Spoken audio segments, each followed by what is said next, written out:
Bonjour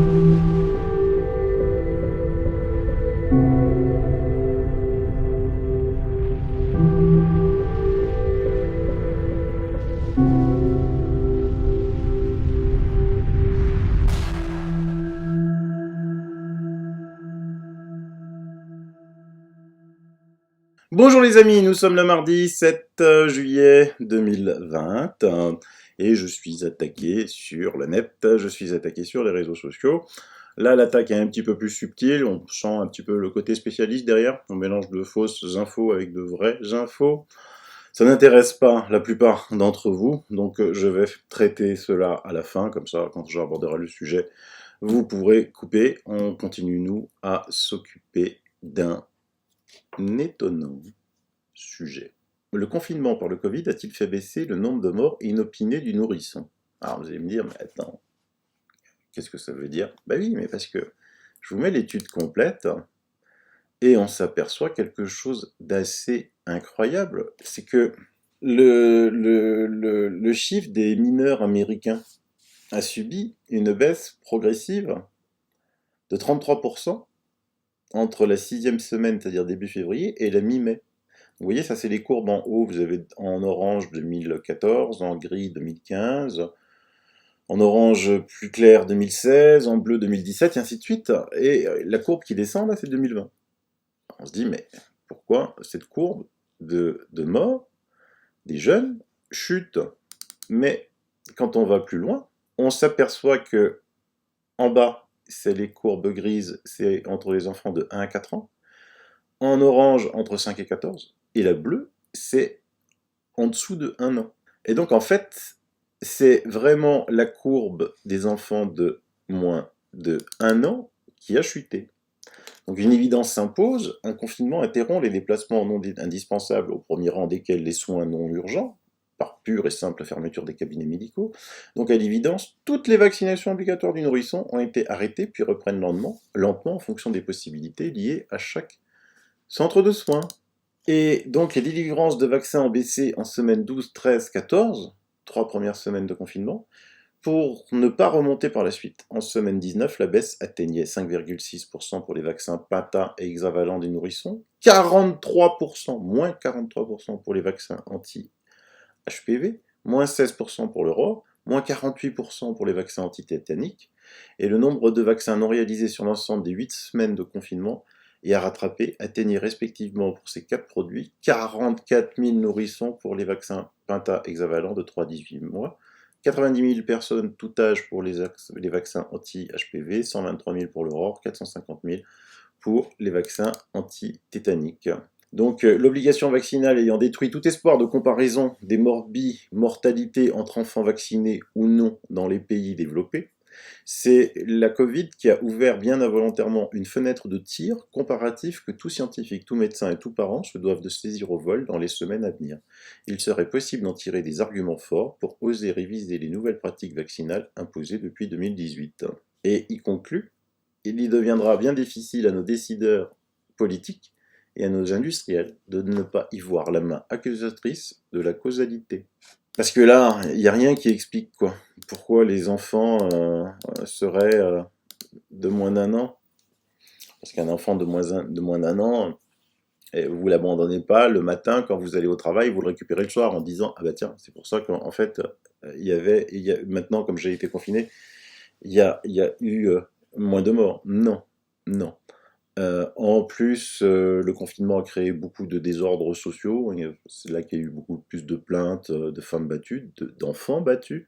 Donc on aurait pu croire à l'inverse, une hausse plutôt de la mortalité, et il y a une baisse forte.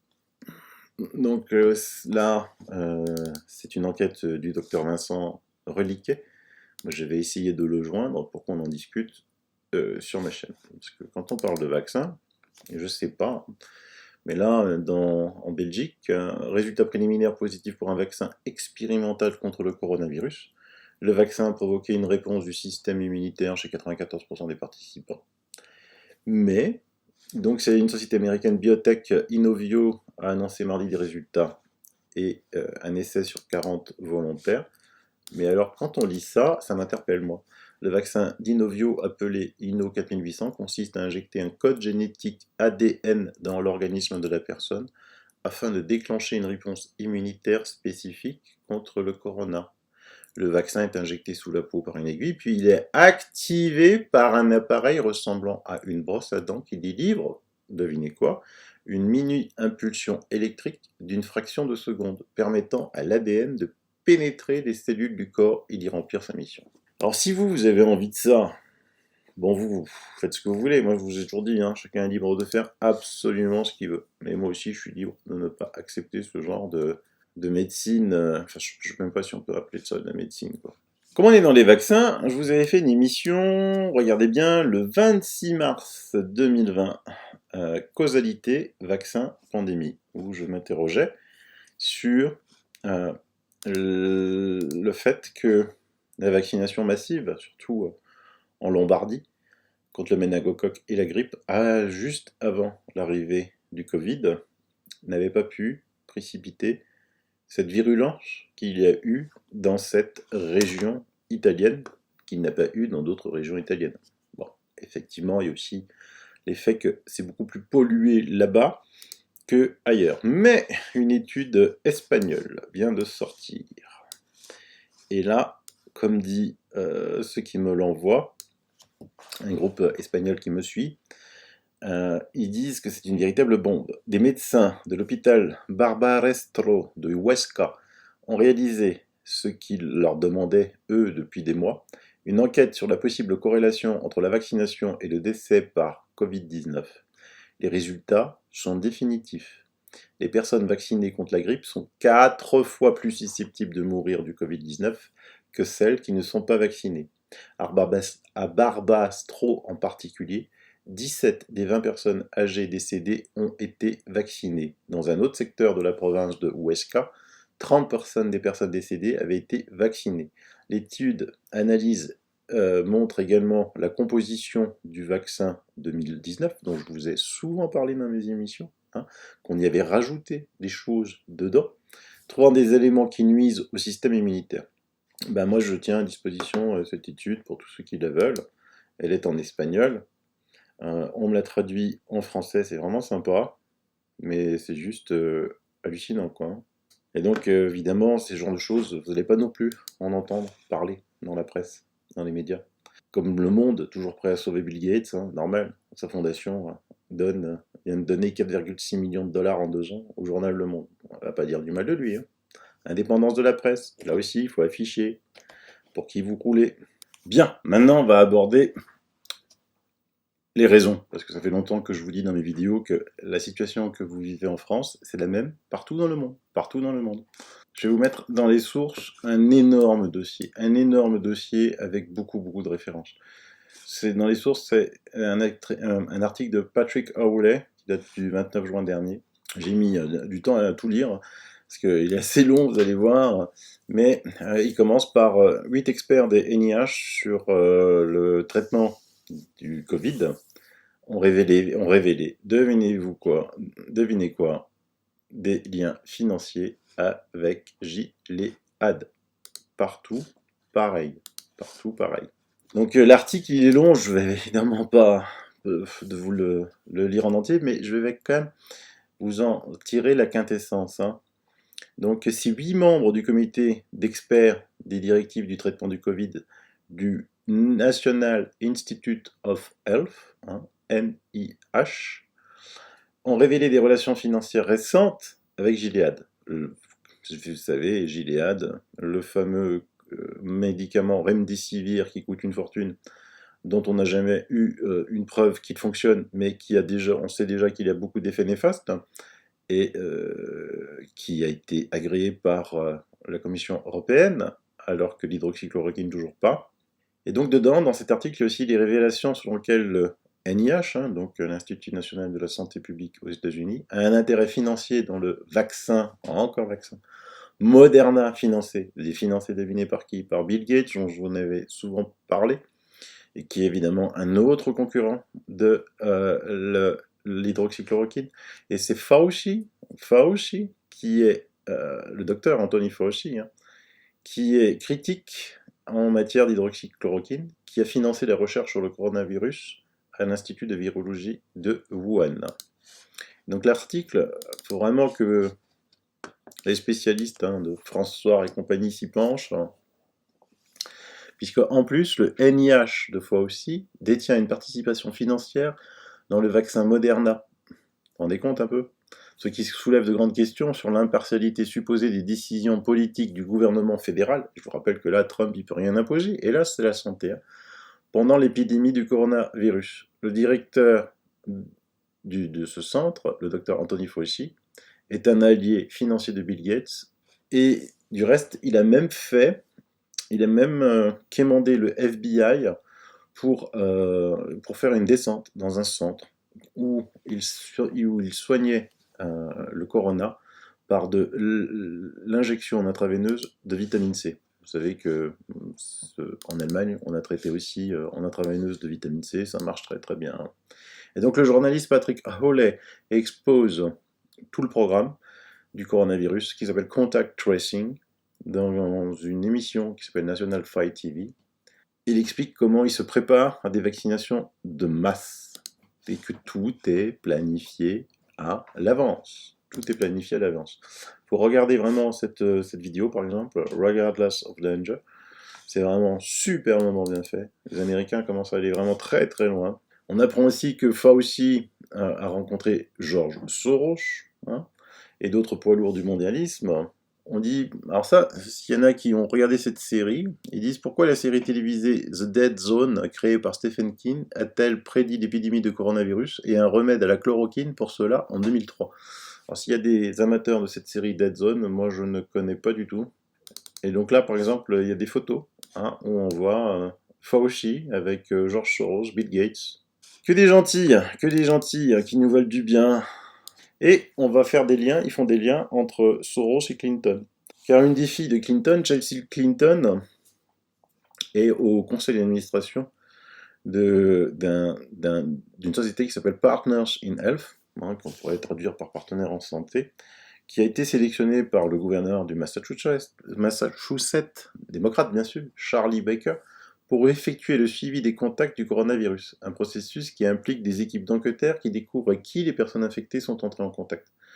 Le groupe forme et déploie déjà de centaines de traceurs de contacts. Certains citoyens craignent le potentiel de surveillance de masse posé par la recherche des contacts, en particulier à la lumière d'un projet de loi déposé par les démocrates au Congrès pour autoriser la recherche des contacts dans les résidences individuelles. Ça aussi, je vous en ai souvent parlé. L'implication de cette société ne dissipera pas beaucoup de craintes, étant donné qu'elle a reçu un financement, toujours pareil, de qui? De Soros et de Bill Gates. Le représentant démocrate Bobby Rush a présenté un projet de loi au Congrès pour autoriser le gouvernement fédéral à accorder aux entités le droit de rechercher des contacts pour le coronavirus dans les résidences individuelles. La recherche des contacts implique que les enquêteurs recherchent toutes les interactions des personnes infectées. Le représentant Bobby Rush a présenté donc le système HR6666, que je vous ai déjà présenté dans mon émission sur Bill Gates, qui s'appelle Loi Covid-19 sur les tests à porter les contacts avec tous. Mais ils adorent les chiffres 6, c'est un truc de fou. Le 1er mai 2020, il a été renvoyé au comité de la Chambre sur l'énergie et le commerce. Le projet de loi compte 45 co-auteurs. Selon le texte du projet de loi, pour autoriser le secrétaire à la santé et aux services sociaux à octroyer des subventions aux entités éligibles pour effectuer des tests de diagnostic pour Covid-19 et des activités connexes, telles que la recherche des contacts par le biais des unités de santé mobile, et si nécessaire, dans les résidences individuelles. Ils veulent vraiment rentrer dans les maisons, c'est un truc de fou ça. Le scandale, c'est que plusieurs mères se sont vues retirer leur enfant en conséquence directe du travail dans la profession médicale pendant l'épidémie de coronavirus. Ces cas inquiétants vont-ils continuer? De plus, l'enquête, le magazine National Fire a attrapé un travailleur des services de protection de l'enfance qui tentait d'utiliser l'épidémie de coronavirus pour suspendre toutes les visites des parents d'un enfant dans le système gouvernemental, citant une politique à l'échelle de l'État qui, selon le gouvernement de l'État, n'existe pas. Que se passe-t-il? Après tout un dossier sur le Dr Theresa Green, qui a récupéré des enfants, beaucoup d'enfants, après avoir porté plainte et une décision de la Cour d'appel. Un autre travailleur médical de l'Oklahoma a été déchu de sa garde parentale parce qu'elle travaillait dans une clinique médicale et pouvait éventuellement être exposée au coronavirus pendant l'épidémie. Et là, vous savez que Trump avait, avec Robert Kennedy Jr., porté plainte contre la sécurité des vaccins. Ça n'avait pas plu à notre ami Bill Gates qui avait dit non, non, non, il ne faut absolument pas arrêter ça. Vous comprenez que c'est vraiment une guerre profonde.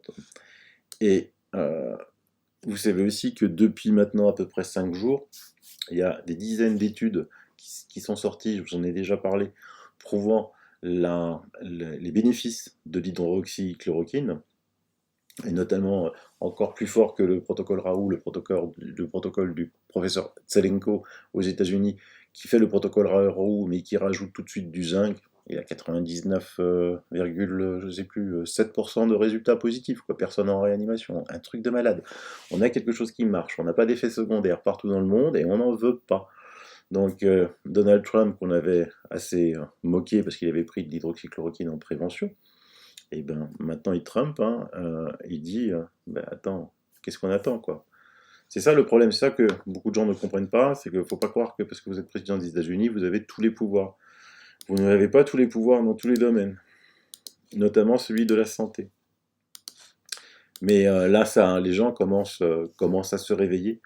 Heureusement, heureusement.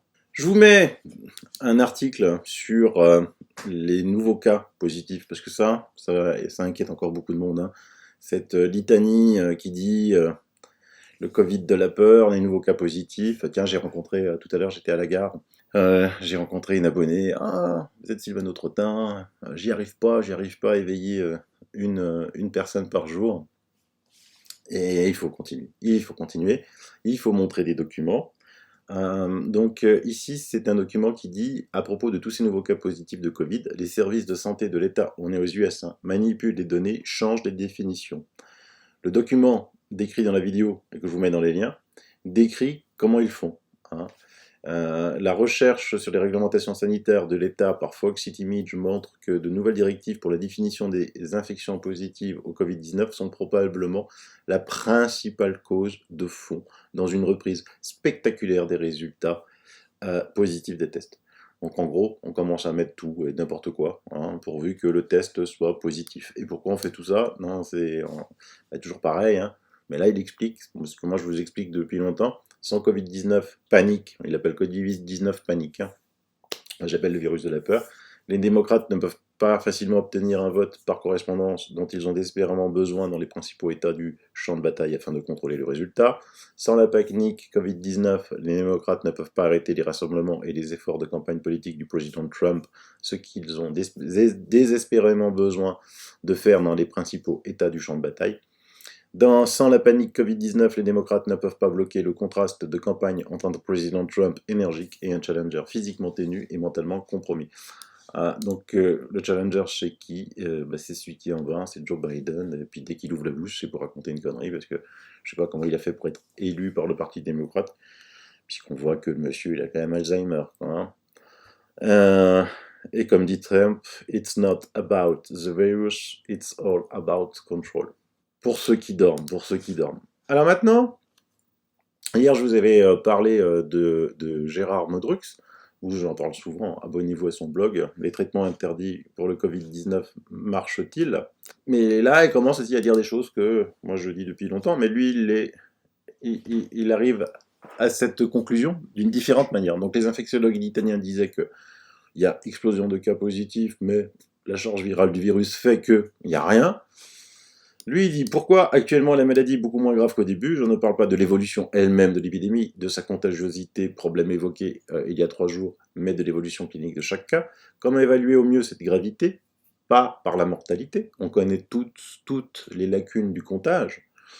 Par les hospitalisations, un peu mieux, mais quels sont les critères pour hospitaliser? Variable d'un médecin à l'autre, d'un hôpital à l'autre. Le mieux, ce sont les hospitalisations en réanimation, ce dont je vous parle aussi depuis plusieurs émissions. Là sont recensés tous les cas graves. Quelle proportion de malades déclarée passe en réanimation. Est-ce la même en janvier et en juin? Ce qui est logique. Sinon, pourquoi? Alors observons les deux courbes. Nouveau cas journalier, passage en réanimation, jour par jour.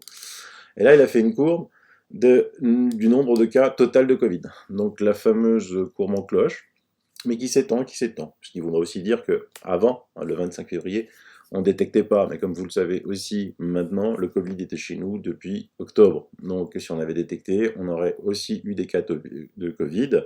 Il le dit d'ailleurs dans l'article que beaucoup de médecins ont eu à traiter au dernier trimestre dernier des cas de pneumopathie assez aigus, maintenant ils savent que c'est le Covid, qu'ils ont traité par des antibiotiques et tout allait bien, Madame la Marquise, ça personne ne le dit. Donc ici vous avez donc la courbe, et ici vous avez le nombre quotidien de nouvelles admissions en réanimation dans les hôpitaux. Et vous voyez que ça chute, que ça chute, que ça chute. L'épidémie a commencé à exploser les 10e et 11e semaines conduisant au confinement en début de 12e semaine. Le paracétamol a été prescrit au début, les remboursements augmentant de la 10e à la 12e semaine, puis chute profonde pour tomber bien en dessous des prescriptions de 2018 ou 2019. Donc ça c'est intéressant. On voit que les prescriptions de paracétamol ont chuté. L'azithromycine a pris le relais, et l'antibiotique, et a été prescrite en quantité supérieure aux années précédentes, de la 12e à la 15e semaine. Ça n'apparaît pas sur ces courbes, mais en quantité, c'est très important, car ce sont 100 000 patients qui ont été traités ainsi. Donc je vous mets tout le document, comme d'habitude, vous pouvez le regarder. Pour l'hydroxychloroquine, la courbe est la même, sur la même période, dans des volumes moindres, 41 000 patients. Ces courbes montrent qu'il y a eu d'abord prescription de paracétamol contre le Covid, selon les recommandations, vous savez, du gouvernement, puis abandon pour être remplacé par l'azithromycine. Devant son inefficacité, les médecins n'acceptant plus de ne rien faire. Devant l'inefficacité du paracétamol, bien sûr. Ces traitements ont entraîné une cassure dans la courbe de croissance des hospitalisations en réanimation et un plateau. Certes, cette cassure peut être due à la même évolution concomitante des nouveaux cas, mais ce qui est important, c'est la descente plus importante du 1er au 31 avril. Les nouveaux cas ont été divisés par 2, alors que les entrées en réanimation ont été divisées, tenez-vous bien, par 7. Et donc, les médecins continuent-ils de traiter malgré les injonctions et les menaces? Je ne peux l'affirmer. Les statistiques publiées par l'assurance maladie s'arrêtant le 16 avril, mais pour ceux que je connais, oui, plus que jamais, et c'est plus que probable, expliquant le mail récent du directeur de la santé demandant de ne plus traiter à l'azithromycine, ce qui est une honte totale. S'il demande toujours après 3 mois, c'est que cela se fait toujours et non de manière anecdotique. La prochaine publication devrait être moins marquée car les prescriptions vont porter sur beaucoup moins de cas, ceci diminuant grandement et la différence avec les prescriptions habituelles se verront moins. Ainsi, tous les faits et chiffres convergent vers le même résultat, les témoignages des médecins, les courbes de passage en réanimation, les statistiques de délivrance de médicaments, comme toutes les pièces d'un puzzle qui s'emboîtent parfaitement. Pour quel résultat? Les traitements interdits pour le Covid marchent. Pour ceux qui ne le voient pas, il manque une étude scientifique randomisée en ambulatoire que nos autorités bloquent depuis le début. Pourquoi? Est-ce pour cacher quelque chose? Que ceux qui contestent ces résultats me donnent une explication sur cette baisse indiscutable de la gravité du cas de Covid. Alors, moi j'en aurais bien une autre, chez le docteur Modruc, c'est que le virus perd de sa charge virale et que il ne va donner qu'un simple rhume. Je vous mets dans les documents un article suisse d'un spécialiste. C'est The author Beda M. Stalder. Il est le directeur de l'Institut d'immunologie de l'Université de Berne. Et il est aussi un biologiste et un professeur émérite. Et donc, qu'est-ce qu'il dit? Il dit le virus est parti pour l'instant, il reviendra probablement en hiver, mais ce ne sera pas une deuxième vague, mais juste un rhume. Yes! Vous avez vu? Ce que je dis sur ma chaîne depuis un mois, sauf que là, c'est le patron d'un institut d'immunologie. Les jeunes et les personnes en bonne santé qui se promènent actuellement avec un masque sur le visage feraient mieux de porter un casque à la place, car le risque de chute de quelque chose sur leur tête est plus grand que celui de contracter un cas grave de Covid. Si nous observons une augmentation significative des infections en 14 jours, après que les Suisses ont assoupli le verrouillage, nous saurions au moins qu'une des mesures était utile. En dehors de cela, je recommande de lire le dernier ouvrage de John P.A. Ioannidis, dans lequel il décrit la situation mondiale sur la base des données du 1er mai 2020. Les personnes de moins de 65 ans ne représentent que 0,6 à 2,6% de tous les cas Covid mortels. Pour surmonter la pandémie, nous avons besoin d'une stratégie se concentrant uniquement sur la protection des personnes à risque de plus de 65 ans. Si tel est l'avis d'un expert de haut niveau, un deuxième verrouillage n'est tout simplement pas possible. Donc merci. Je laisse aussi tous ces articles aux mains des journalistes qui ont envie d'aller un petit peu plus loin. Voilà. Il y a toujours des personnes aussi qui ne croient en rien, hein, tous pourris. Tout le monde est pourri, Trump est pourri, Poutine est pourri, ils sont tous dans le même sac, c'est pas la peine d'aller en justice, ils sont tous pourris. C'est génial. Bah, n'écoutez pas ces personnes-là, parce que déjà, ils sont tous pourris, donc ça sert à quoi fermer, désabonnez-vous, quoi. Ensuite, ils proposent des solutions. Non, mais s'ils proposaient des solutions, moi je veux bien admettre que tout le monde soit pourri, mais quelle est la solution, quoi? Non, ils proposent pas de solution. À quoi ça sert de les écouter? Pas grand-chose. Ah, et mais par contre, bon, je vous ai déjà montré les deux succès hier et l'autre jour. Donc la Cour constitutionnelle pour la loi Avia, le Conseil d'État pour les restrictions de rassemblement. Et là, nous avons ouverture ce matin d'une information judiciaire visant Édouard Philippe, Agnès Buzyn et Olivier Véran pour leur gestion de la crise sanitaire. Alors, on apprend quand même, c'est important, pardon. Dans son communiqué, le procureur général près de la Cour de cassation rappelle que le délit d'abstention de combattre un sinistre est prévu et réprimé par l'article 223-7 du Code pénal. Ce dernier précise que quiconque s'abstient volontairement de prendre ou de provoquer les mesures permettant sans risque pour lui ou pour les tiers de combattre un sinistre de nature à créer un danger pour la sécurité des personnes est puni de 2 ans d'emprisonnement et 30 000 € d'amende.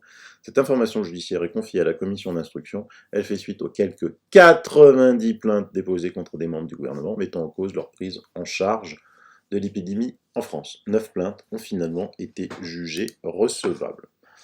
Je vous rappelle que nous, l'action en justice, n'oublions rien, dans la liberté de prescrire.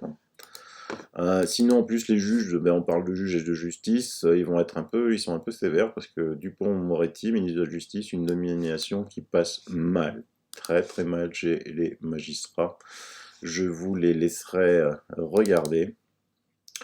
Je vous mets aussi dans les liens, parce qu'il y a qui disent non, Maxwell, elle n'est pas en prison, vous savez, la compagne d'Epstein. Je vous mets dans les liens l'acte d'accusation qu'il y a contre elle. C'est assez complet.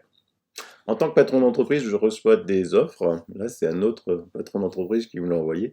Objet, recherche d'un distributeur français, kiosque de prise de température. Et donc, voilà, si jamais vous cherchez un business, il y a une société qui cherche des distributeurs pour des kiosques de détection de température. C'est quoi Kesako? Voilà, c'est conçu pour les pharmacies, hôpitaux, EHPAD, banques, écoles, centres commerciaux, bureaux, commerces, casinos.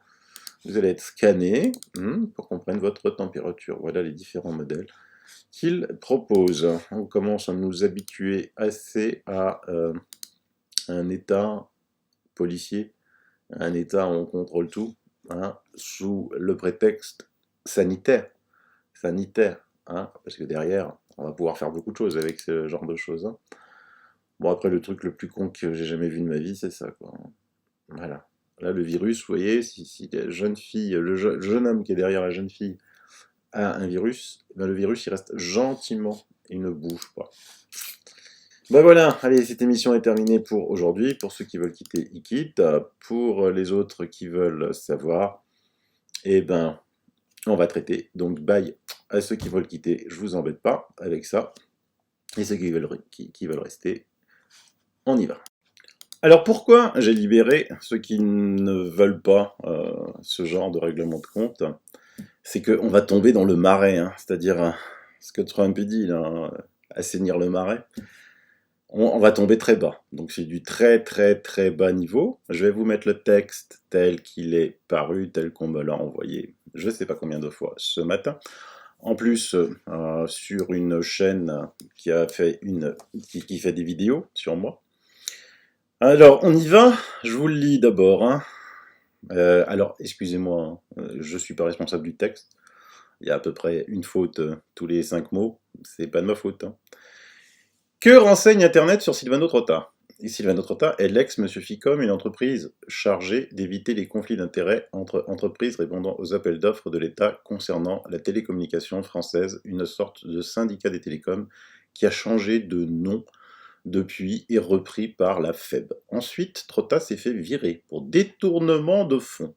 Notez bien, détournement de fonds, en 2012, pour 150 000 € versés à 2 collaborateurs francs-maçons, source Medianet.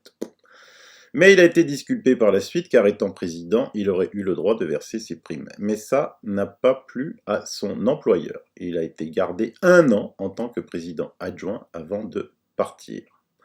On va s'arrêter là, on continuera après. Comme ça, il faut que vous sachiez tout. Alors déjà, ça, c'est quelque chose que moi, je m'y attendais depuis longtemps, parce que vous savez, ça fait longtemps que je suis attaqué sur le net. Hein. À mon avis, je dois déranger pas mal de monde. Hein. Donc au début, j'étais attaqué par les officiels, hein, les fake meds qui venaient m'attaquer parce que je dérange dans beaucoup de mes propos. Et donc j'avais déjà fait une émission, tenez-vous bien, le 3 mai 2019, et qui est intitulée 10 000 abonnés, ils n'aiment pas cela. Et donc là, vous voyez, j'avais mis dans cette émission, à la fin de cette émission, un extrait de ma vie que j'avais avant, enfin que j'ai encore, hein, pour certains aspects. Là, vous voyez, j'étais interrogé par TF1 en tant que président de la FICOM, Fédération interprofessionnelle communication d'entreprise. Qu'est-ce que c'est que c'est un syndicat où je travaillais bénévolement, d'accord, sans toucher un sou. Ensuite, avec ce syndicat, nous avons décidé de fusionner avec un autre syndicat qui est la FEB. Et de la naissance de ces deux syndicats a donné une nouvelle organisation qui s'appelle Eben, qui s'appelle toujours Eben. Et donc pareil, j'étais invité sur les plateaux télé, ici sur BFM Business, Sylvain Trotta, vice-président de la FEB-FICOM, ça n'avait pas encore changé de nom.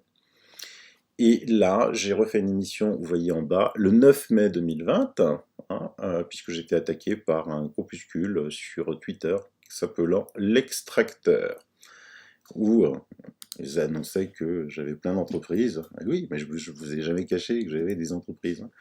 Je gère des entreprises dans le domaine des télécoms. Et donc, ces deux syndicats ont fusionné, j'étais vice-président, comme c'était indiqué. On ne s'est pas du tout entendu avec le président. Notamment, il m'avait reproché effectivement le versement de primes aux anciens collaborateurs de la FICOM. Mais moi, j'avais le droit de verser ses primes, lui, il n'avait rien le droit de dire. Il avait juste envie de se débarrasser de moi, quoi. Et donc, avec le CA, ils m'ont éjecté, et donc j'ai porté l'affaire en justice. Il n'y a rien à cacher, hein. La justice annule la révocation de Sylvain Trotta par la fédération Eben. Le TGI de Paris a estimé que la révocation de l'ancien vice-président d'Eben avait été irrégulière. Il a en outre jugé que les fondements de sa mise à l'écart, notamment le versement de primes à d'anciens salariés de la FICOM, n'étaient pas justifiés. Donc voilà, ils ont été condamnés à me payer des amendes, et le juge a aussi annulé la procédure conduite par Eben qui avait abouti à la révocation de Sylvain Trotta le 17 juillet 2012. J'ai décidé de ne pas retourner dans cette fédération, et donc j'ai donné, moi, ma démission. Donc là, déjà, c'est pas un employeur, par rapport à ce qui est dit, c'est complètement faux. Il n'y a pas eu de détournement de fonds, c'est faux. Des employés francs-maçons, là, franchement, là, ça devient... Là, on est au niveau égout, là. Hein. On n'est même plus au marais, là. On est au niveau égout. S'ils lisent ça, ils vont se dire, attends, mais de quoi ils parlent, eux? Et c'était pas mon employeur. Et je ne percevais pas d'argent. Donc, vous voyez, déjà, tout est faux. Et en plus, c'est facilement retrouvable, quoi. Moi, je dis, les abonnés qui me font confiance et qui me suivent, quand ils lisent ça, ils vont mettre poubelle, quoi. Ceux qui y croient, ils vont se désabonner de ma chaîne. Mais alors là, je veux dire tant mieux, parce que si vous en êtes à ce stade-là, de croire les premières bêtises que l'on écrit comme ça, effectivement, vous n'avez rien à faire sur ma chaîne, parce que moi, je suis pas là pour avoir plein d'abonnés. Hein. Je suis là pour créer une communauté de gens intelligents. Ensuite, on continue, on retourne... Donc depuis Trotta, son entreprise Atelio, intégrateur de logiciels web et de sites de communication et d'intelligence artificielle. Non, Atelio, c'est une de mes sociétés, effectivement, et c'est une société qui fait des installations télécom pour les entreprises, les collectivités locales. depuis, depuis dès le début, quoi. On n'a pas d'intelligence artificielle. Ça, c'est encore un mensonge. 20 salariés à participer au regroupement de 3 hôpitaux. Bah non, je participe pas à des regroupements d'hôpitaux. Je réponds à des appels d'offres télécom. Donc s'il y a des hôpitaux qui veulent regrouper leur infrastructure, eh ben oui, on y répond comme d'autres, hein. Et alors là, c'est pire que tout, quoi. En gros, Trotta peut voir les discussions entre médecins de ces 3 hôpitaux, y compris les infos sur le Covid, avec lequel il fait ses émissions. Il aura même pu en modifier certains paramètres pour le service secret, étant l'intégrateur exclusif des logiciels des 3 hôpitaux, ou même des intérêts avec lesquels il est lié. Alors j'ai plusieurs hôpitaux, hein. J'en ai pas 3, j'en ai beaucoup plus, hein. Et sur toute la France, mon pauvre ami, tu aurais dû faire des recherches un petit peu poussées, hein. Je suis pas limité à ça. Et non, on n'a aucune possibilité de rentrer dans des communications en étant intégrateur. Tout est verrouillé par les DSI de ces groupes. C'est complètement méconnaître, hein. Et puis, services secrets, mais services secrets de quoi, quoi? Non seulement c'est les services secrets français, mais en plus je leur tape dessus, quoi. En gros, je tape dessus sur le gouvernement, mais je travaille pour eux. Ouais, la finalité, la causalité, va falloir la dire, hein. Trotta fait 8 millions de chiffre d'affaires de 2007 à 2012, puis 2013 ou 2014, il est descendu à 3,5 millions de chiffre d'affaires en une année. Un rapport avec son exclusion ou pas, la FICOM.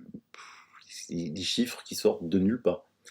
Encore une fois, c'est des chiffres totalement faux. Tout est public, hein, société.com, vous avez tout, les entreprises, tapez le nom du dirigeant. Trotta est président de l'entreprise TF Télécom. Oui, basée à Lyon. Ah non, elle est basée à Strasbourg, hein. Cette entreprise de communication et de matériel médical, non, je suis pas dans le matériel médical, a inventé un appareil qui détecte, non, pardon, le Covid-19 grâce à un mesureur qu'on met sur le doigt pour enregistrer différents paramètres. Non, non. Cette société a aussi inventé les cabines d'intelligence artificielle qui remplaceront les médecins et voire même vous vacciner dans le futur proche. Facile à trouver aussi sur le net avec la pub qu'ils font. Bah oui, mais alors là, vous pouvez taper Steffi Télécom, vous trouverez tout de suite Steffi Télécom, Strasbourg, enfin Ensheim, à côté de Strasbourg, l'aéroport. Et vous trouverez aussi que c'est un opérateur télécom. Donc encore des mensonges éhontés, mais on ment, et puis ça, il reste toujours quelque chose. Alors, cette même société récupère les tests de l'IHU de notre professeur Raoult pour l'envoyer vers des laboratoires d'analyse et a créé des drives pour que les médecins et infirmiers se fassent dépister à Marseille. Est-ce la raison pour laquelle il a longuement défendu Raoult et la chloroquine, raison pour laquelle il s'est tant passionné pour consolider la version Trump du virus, Chine, État profond, etc. LinkedIn. Oui, je suis sur LinkedIn, il y a plein de gens qui m'écrivent sur LinkedIn.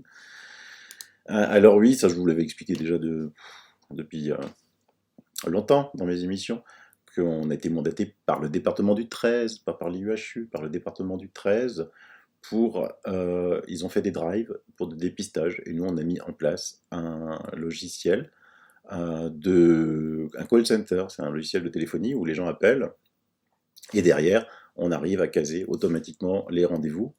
On n'a fait que caser les rendez-vous, hein. On ne fait pas les tests, on sait pas les résultats des tests, tout ça c'est avec l'ordre des médecins de Marseille, tout ça c'est jalousement gardé, on a juste permis d'avoir une infrastructure. Et donc le département du 13, comme je vous l'ai dit à plusieurs fois dans mon émission, d'abord on a traité, dépisté les médecins, ensuite on a déplacé les drives dans les EHPAD, et ensuite le personnel du département 13. Mais évidemment, nous on a proposé que l'infrastructure télécom et rien d'autre, le reste on n'en sait rien. Et donc, je me suis passionné de Raoult, oui, dès le début, hein, même avant ça. Et pas que de Raoult, parce qu'il faut arrêter de penser que l'hydroxychloroquine, c'est que Raoult. C'est 52% des médecins dans le monde. Donc voilà, un tissu de mensonges qui vaudra à son auteur et à tous ceux qui porteront ça évidemment une plainte en diffamation. Pour si vous avez aussi des gens qui font des médisances sur Internet sur vous, vous pouvez déposer en ligne, hein, une plainte. Maintenant, c'est assez automatique. Le délai pour la diffamation, c'est 3 mois en France, hein. Vous avez 3 mois entre le moment où ça a été mis en ligne et le moment où vous avez le temps pour porter plainte. Ensuite, évidemment, il y a le temps de la justice, hein, mais à partir du moment que un juge d'instruction est saisi, moi-même, le 9 juillet, je vous l'ai aussi dit, je serai au tribunal, pas moi, mais mes avocats, parce que j'ai traité nommément quelqu'un de pitre, vous voyez. Donc, quand vous recevez une lettre recommandée du juge d'instruction, vous dites, mon Dieu, qu'est-ce que c'est? Que vous lisez ça, vous dites, oh purée, on en est là en France. Mais oui, et c'est comme ça. Il y en a qui doivent passer toute leur semaine dans des salles de tribunaux. Et dans les vidéos, on m'accuse encore une fois que je suis opérateur et donc je protège la 5G. Donc je vous ai déjà dit que je ferai plusieurs émissions sur la 5G. Je vous en ai fait une il y a plus de 3 mois, 5G crypto-monnaie. Ça c'est très important parce que la crypto-monnaie, on va en parler beaucoup. Ça va beaucoup vous concerner très très bientôt. La dernière que j'ai faite, donc ils indiquent là 3 semaines, dossier 5G, explication, analyse, test avec Nicolas Maigri. Et évidemment, j'en ai d'autres à vous présenter, notamment, comme je vous l'avais dit, avec des avocats et avec des professionnels de la santé sur la 5G. Moi, je m'en fous complètement de la 5G. Je suis opérateur télécom, je vends 90% de fibre optique, je vends 8% de cuivre et je vends 2% de mobilité. Voilà. Je n'ai jamais fait une infrastructure télécom mobile, je fais pas la radio mobile, je fais pas dans les pylônes. Le client, il veut un abonnement mobile pour sa flotte d'entreprise. Bah, que ce soit 3G, 4G, 5G, je m'en fous, moi, comme dans la 40. Hein. Donc voilà. La diffamation, ben, cette personne pense être protégée parce qu'elle est loin. Elle est au Brésil. Il y en a d'autres qui ont repris, bah, eux, ça sera plus simple, on s'attaquera à eux directement en France. Mais même au Brésil, t'es pas à l'abri de la justice, mon gars. T'es pas à l'abri de la justice. Voilà, désolé. Désolé, on était très profond dans le marais que décrit Trump, mais j'ai l'habitude de ce genre d'attaque. Je dérange non seulement les institutionnels, mais aussi les faux. Finalement, on s'aperçoit que c'est des faux lanceurs d'alerte, parce que aucune recherche, que des choses fausses, avec 2-3 trucs de vrai quand même. Hein. Et donc ça prouve que c'est pas des lanceurs d'alerte. Donc méfiez-vous, méfiez-vous. Moi, je disais souvent quand je traitais d'ufologie que il y avait évidemment la grande partie des gens qui disaient oh, j'y crois pas, ça veut rien dire. Vous voyez dans ma communauté, pour ceux avec qui ça monte l'ufologie, hein, je mets en ce moment des articles sur l'ufologie. Et il y avait des ufologues. Alors on peut se targuer d'être ufologue. Hein. Demain, vous décidez d'être ufologue, vous êtes bombardé ufologue, il n'y a pas de diplôme d'ufologie. Et je disais toujours qu'il y avait de faux ufologues pour attirer la lumière à eux et pour dénoncer ensuite ceux qui avançaient trop. Là maintenant, vous savez qu'il y a des faux lanceurs d'alerte, donc méfiez-vous-en. Alors comment faire pour les repérer? C'est assez simple quand même. Déjà, qu'est-ce qu'ils font? Qu'est-ce qu'ils vous apportent? Ils ont fait quoi comme action? Bah, moi, je peux être fier, quand même, j'ai fait quand même pas mal d'actions, là. Hein. On l'a vu avec le département du 13. Je vous donne une information régulière pendant toute la pandémie. Souvent, vous avez vu, depuis quelques émissions, j'avais raison, avant tout le monde. Et surtout, bah, je dénonce l'état profond. Eux, ils font quoi? Ils tapent sur tout ce qui bouge. Et puis, ils vivent de quoi? Bah, vous savez, je suis chef d'entreprise. Je vous ai jamais demandé d'argent, je vends pas de livres, je vous demande rien. Vous voulez vous abonner, vous voulez pas vous vous abonnez pas. Vous avez envie de partager, vous avez pas envie de partager, vous partagez pas. Je vous demande de partager quand ça touche, par exemple, je vous avais demandé pour partager la pétition pour protéger le professeur Perron. Dans mes invités que j'invite, c'est qui? C'est des gens du gouvernement, c'est quoi? Mais on a fait une action. On a fait 4 actions en justice avec des avocats. Les médecins me font confiance. Les avocats me font confiance. Eux qui leur font confiance? Qu'est-ce qu'ils ont fait comme action? Posez-vous ces questions. Et surtout, ils vivent de quoi? Parce que j'en vois certains, ils font des émissions du matin au soir. Quoi, hein. Ils vivent d'amour et d'eau fraîche. C'est-à-dire qu'ils ont d'autres sources de revenus. Donc il y a toutes ces questions. Et puis quelle est la finalité, quoi? Est-ce qu'ils sont réguliers dans leurs propos? Moi, ce que je dis, je suis quand même je change pas souvent d'avis. Hein. J'en vois certains, changent d'avis comme de chemise. C'est assez frappant à voir. Un jour, celui-là, il était bien, l'autre jour, c'est un pestiféré, il est bien, voilà. Mais on s'attaque beaucoup aux lanceurs d'alerte qui s'attaquent à la pédophilie. Ça a toujours été, ça a toujours été. Il y a des domaines où on peut aller gaiement, l'ufologie, certaines vérités cachées, mais la pédophilie dérange beaucoup. Donc voilà, on continuera, c'est pas ça qui va me faire baisser les bras, hein. C'est rien du tout, je suis juste un petit peu déçu par la réaction de une infime partie, mais je suis complètement... C'est compensé par le nombre de gens qui m'envoient leur soutien tous les jours. Et ça vaut tout l'or du monde. Voilà. Allez. Peut-être demain, peut-être pas. Hein, s'il y a une actu, s'il n'y a pas une actu.